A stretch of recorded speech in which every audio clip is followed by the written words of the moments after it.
आम्ही विधानसभेच्या निवडणुकीच्या वेळी हा शब्द दिला होता, आम्ही कर्जमाफी करू. खरं म्हणजे आम्ही 2029 पर्यंत थांबू शकलो असतो, कारण सगळ्या निवडणुका जिंकलो आहेत आम्ही. कुठल्या निवडणुका बाकी नाही आहेत, पण आम्ही तसं केलं नाही. 56 लाख शेतकऱ्यांना 36,585 कोटीचा लाभ देणारी ऐतिहासिक अशा प्रकारची योजना आहे. या कर्जमाफीच्या व्यतिरिक्त दरवर्षी हे सरकार आहे महायुतीचं 25,000 कोटी रुपये वीज माफीचे शेतकऱ्यांना. 25,000 कोटी रुपये. पुण्यश्लोक अहिल्यादेवी होळकर मध्ये आपण 2 लाखापेक्षा जास्तही ज्यांची थकबाकी आहे त्यांनाही 2 लाखापर्यंत देतोय. आतापर्यंतच्या योजनांमधली सगळ्यात मोठी योजना ही यावेळची कर्जमाफीची योजना आहे. टाळ्या याच्यानंतर वाजवा, टाळ्या याच्यानंतर वाजवा. महात्मा फुले कर्जमाफी योजनेतले जे लोक होते ज्यांना 50,000 रुपयापर्यंत आपण म्हटलं होतं त्यांनाही 2 लाखापर्यंत कर्जमाफी झाली. शेतकरी, वारकरी, कष्टकरी हेच महाराष्ट्राचे खरे वैभव. शेतकरी, वारकरी, कष्टकरी हेच महाराष्ट्राचे खरे वैभव. त्यांचा श्रम, श्रद्धा, त्यागातूनच फुलतो विकासाचा गौरव. या मातीतल्या प्रत्येक हाताला आम्ही देऊ नवी ताकद, नवा आधार. त्यांच्याच आशीर्वादाने देऊ महाराष्ट्राला नवाचार आणि नवा आकार. धन्यवाद. जय हिंद. सत्ताधाऱ्यांच्या घोषणा, वाजणारे बाक आणि सभागृहामध्ये आत्मविश्वासाने भरलेला आवाज, हे चित्र होतं मुख्यमंत्री देवेंद्र फडणवीसांच्या आजच्या भाषणाच्या वेळेचं. आणि विषय अर्थातच तुम्हाला कळला असेलच, तो आहे शेतकरी कर्जमाफीचा. आज पावसाळी अधिवेशनाच्या अंतिम आठवडा प्रस्तावावरती मुख्यमंत्र्यांनी विरोधकांच्या प्रश्नांना उत्तरं दिली. मात्र संपूर्ण भाषणादरम्यान विधानसभेमध्ये सर्वाधिक घोषणा झाल्या त्या कर्जमाफीवरच्या उत्तराच्या वेळी. आता तुम्ही म्हणाल की आज कोणती नवी कर्जमाफी जाहीर केली आहे का? तर थांबा, आज मुख्यमंत्र्यांनी कोणत्याही नव्या कर्जमाफीची घोषणा केली नाहीये. अर्थात यावर तुम्ही म्हणाल की सभागृहात मग इतका जल्लोष का होता? कारण 4 महिन्यांपूर्वीही अर्थमंत्री म्हणून देवेंद्र फडणवीसांनी राज्याचा अर्थसंकल्प मांडला तेव्हाही असाच जल्लोष झाला होता. आणि तेव्हाही कारण होतं पुण्यश्लोक अहिल्यादेवी होळकर शेतकरी कर्जमुक्ती योजनेची घोषणा. त्यावेळीही सत्ताधारी आमदारांनी अशाच पद्धतीने बाक वाजवले होते. इतिहासातील सर्वात मोठी कर्जमाफी अशा मथळाखाली बातम्या आल्या होत्या आणि त्यांची तारीखही जाहीर झाली. पण ती तारीख ओलांडून आज 1 महिना आणि 5 दिवस झालेत, तरीही तेव्हा घोषित झालेल्या कर्जमाफीची अंमलबजावणी झालेली नाहीये. उलट आज तर नव्या कारणामुळे ही कर्जमाफी आणखीन पुढे गेली. मग आजचा जल्लोष कशासाठी? शेतकरी कर्जमाफी आणि राज्याचं राजकारण या सततच्या वर्तुळाचंच आज आपण विश्लेषण करणार आहोत. आणि त्याच निमित्ताने मी पूर्वी भावे 0 आवरमध्ये तुमचं स्वागत करते. कसं आहे, हिंदी चित्रपटामध्ये तारीख पे तारीख हा डायलॉग इतका प्रसिद्ध झालाय की चालढकल झालेल्या प्रत्येक गोष्टीवरती आपण तारीख पे तारीख असंच म्हणतो.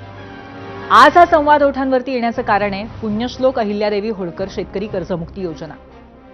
मोठ्या दणक्यामध्ये यावेळच्या अर्थसंकल्पामध्ये योजना जाहीर झाली खरी, पण ती लागू कधी होणार याची तारीख मात्र 3 वेळा बदलली आहे. महाराष्ट्राच्या इतिहासातली सर्वात मोठी शेतकरी कर्जमाफी योजना कोणती आणि त्या योजनेत किती लाभार्थी हे सगळं मोठ्या अभिमानानं मुख्यमंत्र्यांनी आज सांगितलं. आणि मंच निवडला तोही पावसाळी अधिवेशनाच्या अंतिम आठवडा प्रस्तावाचा. अधिवेशन काळामध्ये विरोधकांसह सत्ताधाऱ्यांकडून उपस्थित केलेल्या प्रश्नांवरती मुख्यमंत्र्यांनी जवळपास 1.25 तास उत्तरं दिली. त्यात कर्जमाफीचाही मुद्दा होता. त्यावरही त्यांनी आज एक नवी घोषणा केली. मात्र योजना कधी लागू करणार याची नवी तारीख काही जाहीर केलेली नाही. आणि म्हणूनच विरोधकांनी त्यावरून जोरदार टीका केली आहे. सरकार वेळकाढूपणा करतंय असं म्हणत शेतकरी नेत्यांसह विरोधी पक्षातील सगळ्या नेत्यांनी आरोप सुरू केले. आणि याच अनुषंगाने आजचा आपला पहिला प्रश्न आहे, तो पाहण्यासाठी जाऊया पोल सेंटरला. 0 आवरचा आजचा पहिला प्रश्न, शेतकरी कर्जमाफीसाठी सरकार जाणीवपूर्वक विलंब करत आहे हा विरोधकांचा आरोप तुम्हाला पटतोय का? होय किंवा नाही जरूर एक पर्याय निवडा आणि आम्हाला सांगा तुमचं मत. आणि आता आपण जरासं फ्लॅशबॅकमध्ये जाऊया. जसं मी सुरुवातीलाच म्हटलं होतं की अर्थमंत्री म्हणून राज्याचा अर्थसंकल्प सादर करत असताना मुख्यमंत्री देवेंद्र फडणवीसांनी कर्जमुक्तीची घोषणा केली होती. तो क्षण आपण आधी पाहूया. आम्ही राज्यातील शेतकऱ्यांसाठी कर्जमाफी योजना राबविण्याचे आश्वासन दिले होते. त्याकरिता समिती गठीत केली आहे. राज्यातील 30 सप्टेंबर 2025 रोजी पीक कर्ज थकीत असणाऱ्या पात्र शेतकऱ्यांना 2 लाख रुपयापर्यंत कर्जमाफी देणारी पुण्यश्लोक अहिल्यादेवी होळकर शेतकरी कर्जमाफी योजना मी आज जाहीर करीत आहे. नानाभाऊ,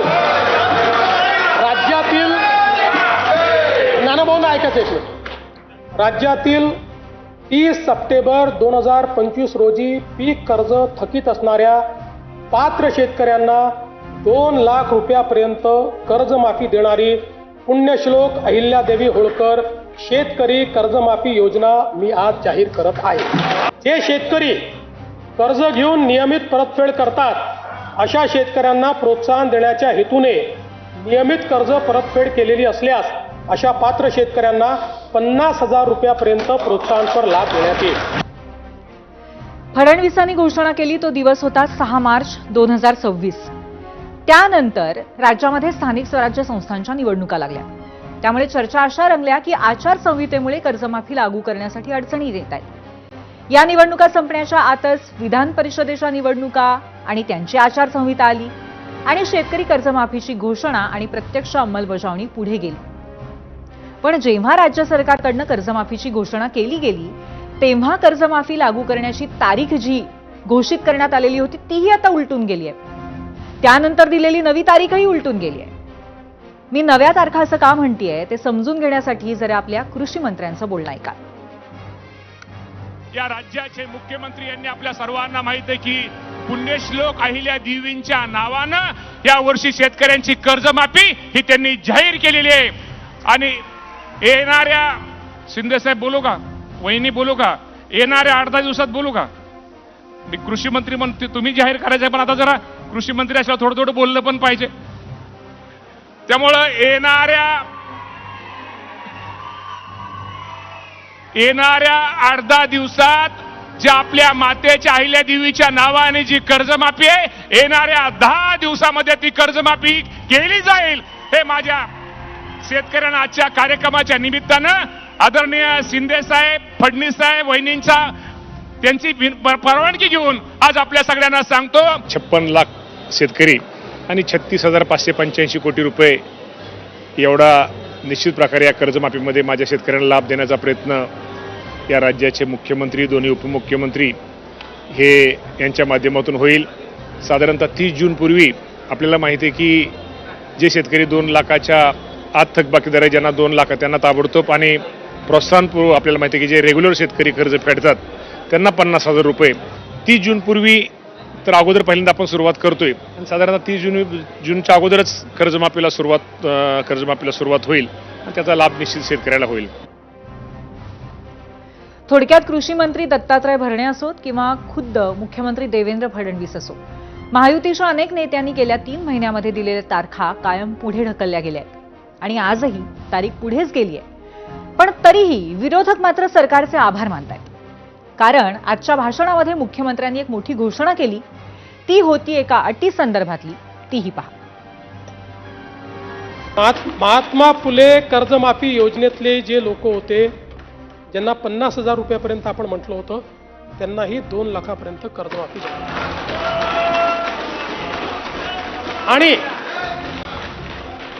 त्यासोबत 26-27चा जो नियम आहे तोही वगळण्यात येईल. त्यामुळे आजच्या भाषणामध्ये मुख्यमंत्र्यांनी कर्जमाफीची तारीख जरी जाहीर केलेली नसली तरी त्यांच्या याच घोषणेमुळे काय होणार आहे ते मी तुम्हाला आता सांगते. राज्यामध्ये एका कर्जमाफीचा लाभ मिळालेल्या शेतकऱ्यांना त्यानंतर लगेच झालेल्या दुसऱ्या कर्जमाफीतनं वगळलं जातं. आतापर्यंतचं तरी असं उदाहरण आहे. म्हणजेच 2008 साली युपीए सरकारनं केलेली राष्ट्रीय पातळीवरची शेतकरी कर्जमाफी, ज्यात लाभार्थी असलेल्या शेतकऱ्यांना पुढच्या वर्षी म्हणजे 2009 सालच्या कर्जमाफीमध्ये लाभ मिळाला नसल्याचा दावा मुख्यमंत्र्यांनीच केलाय. 2017च्या लाभार्थी शेतकऱ्यांना 2019 साली झालेल्या कर्जमाफी योजनेतनं वगळण्यात आल्याचंही मुख्यमंत्र्यांनी सांगितलंय.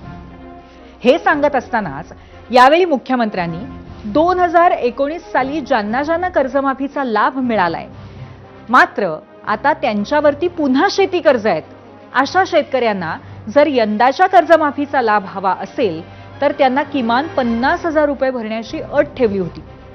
त्यावर आमदार रोहित पवारांसह शेतकऱ्यांनीही विरोध केला होता आणि हीच अट शिथिल केल्याचीही घोषणा मुख्यमंत्र्यांनी आजच्या भाषणात केली. आणि त्यामुळे एकीकडे सरकार कर्जमाफी लागू करण्यासाठी जाणीवपूर्वक विलंब करतंय असं म्हणत असतानाच विरोधकांनी सरकारचे आभारही मानलेत. मुख्यमंत्री साहेबांनी जाहीर केलं की 2019ची अट आम्ही काढत आहोत.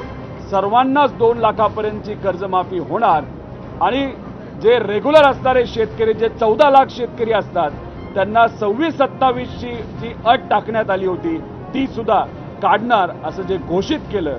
मी मनापासून सर्व शेतकऱ्यांचे आभार व्यक्त करतो.